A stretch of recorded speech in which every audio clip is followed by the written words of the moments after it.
Good afternoon everyone. இன்றைக்கி தேதி பார்த்திங்கன்னா 21 ஜனவரி 2026 புதன்கிழமை.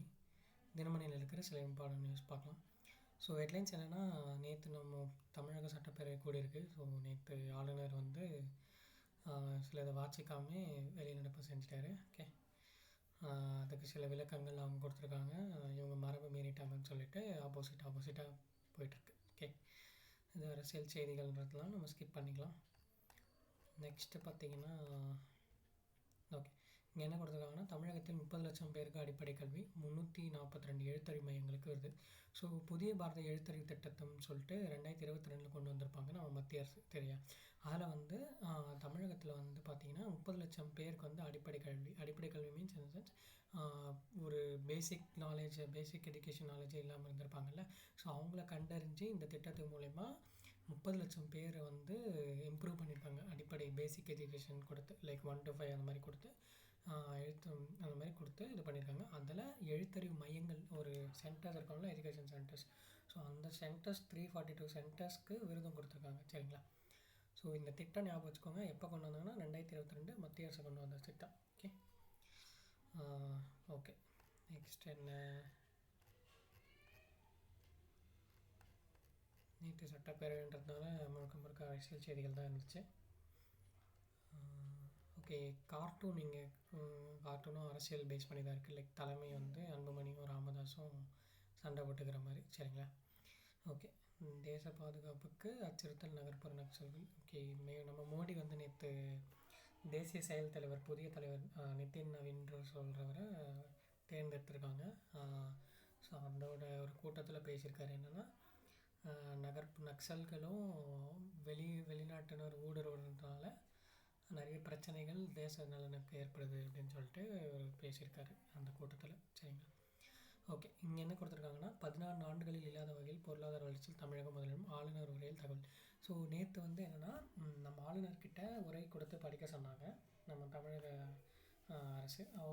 அந்த உரையில் என்னென்ன இடம்பெற்றது பார்த்திங்கன்னா, சில இம்பார்ட்டண்ட்டான பாயிண்ட்ஸ் லைக் பொருளாதார வளர்ச்சி நம்ம ரீசெண்டாக பார்த்துருந்தோம், 11.19%. அது ஒரு பாயிண்ட்டாக கொடுத்துருந்தாங்க. நெக்ஸ்ட் வந்து பொங்கலுக்கு 3000 ரூபாய் கொடுத்தாங்க இல்லையா, அதை ஒன்று கொடுத்துருந்தாங்க. நெக்ஸ்ட் பார்த்திங்கன்னா, கலைஞர் மகளிர் உரிமை தொகை இருக்கு இல்லையா. ஸோ அந்த திட்டத்து மூலயமா வந்து இவ்வளோ பேருக்கு இவ்வளோ கொடுத்துருக்கோம் அப்படின்னு சொல்லிட்டு அது கொடுத்துருக்காங்க. அப்புறம் இந்த அரசு பேருந்துகளில் மகளிர் விடியல் பயணம் இருக்குது இல்லையா, ஃப்ரீ பஸ்ஸஸ் பெண்களுக்கு, அதனால் வந்து ரூபாய் 88 வரை மாதம் பெண்கள் வந்து சேமிக்கிறாங்கன்னு சொல்லியிருக்காங்க. ஸோ அந்த மாதிரி நிறைய கீ பாயிண்ட்ஸை கொடுத்துருக்காங்க. ஓகே, ஸோ இது ஒரு வாட்டி ரீட் பண்ணி பாருங்கள், நமக்கு ஒரு ரிவைசிங்காக இருக்கும். நம்ம ஆல்ரெடி பார்த்தது தான் எல்லாமே. ஸோ இந்தி திணிப்பு, மகாத்மா காந்தி ஊரக வேலைவாய்ப்பு, அதில் வந்து புதிய திட்டத்தை பெறணும், அந்த பழைய திட்டத்தை இது பண்ணி அதில் நிதி பகிர்வு இருக்கும் இல்லையா, 60:40, அதெல்லாம் திரும்ப பெறணும்னு சொல்லியிருக்காங்க.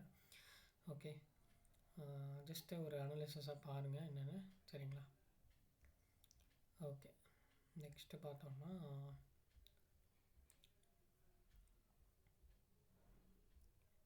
செய்திகள் குறைவு தான். ஓகே, முதலாம் ஆண்டு நிறைவு, ட்ரம்பின் ஆட்சி உலகம் மிரட்சி. ஸோ ட்ரம்ப் வந்து இரண்டாவது அவருக்கு இது செகண்ட் டென்யூர். ஸோ அமெரிக்காவில் வந்து பார்த்திங்கன்னா ஒருத்தர் வந்து 2 வாட்டி தான் வந்து பிரசிடெண்ட்டாக இருக்க முடியும். சரிங்களா, 2 டென்யூர் தான். ஸோ ஆல்ரெடி ஃபஸ்ட்டு டென்யூர் அவர் ஆல்ரெடி இருந்திருப்பார். ஸோ இதுதான் செகண்ட் டென்யூர். இந்த செகண்ட் டென்யூரில் 1 வருஷம் முடிஞ்சிருச்சு. சரிங்களா. ஸோ இன்னும் 1 வருஷம் தான் இருக்குது.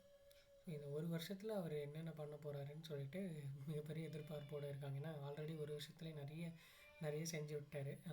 இந்தியாவுக்கு வரி போடுறது, நாட்டோ, உக்ரைன், ரஷ்யா வார், அப்புறம் வெனிசுலா அதிபர் ரீசெண்டாக கைது பண்ணது, சீனாவோட ஒரு வர்த்தக போர், எல்லாமே நடந்துகிட்டு இருந்தது. ஸோ நெக்ஸ்ட் இயரும் என்ன பண்ண போகிறாரு, இந்த ஒரு ஃபினான்ஷியல் இயரில் என்ன பண்ண போகிறாருன்னு சொல்லிட்டு மிகப்பெரிய இதில் இப்போ கிரீன்லாந்து குறி வச்சுருக்காரு.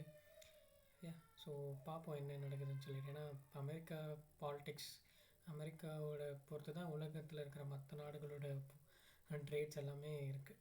சரிங்களா. ஓகே, வேறு என்ன கொடுத்துருக்காங்க, அவ்வளோதான். இன்றைக்கி பெரிய இம்பார்ட்டன்ட் செய்திகள் இல்லை. நாளைக்கு செய்தி வாய்ப்பில் சந்திக்கலாம். நன்றி.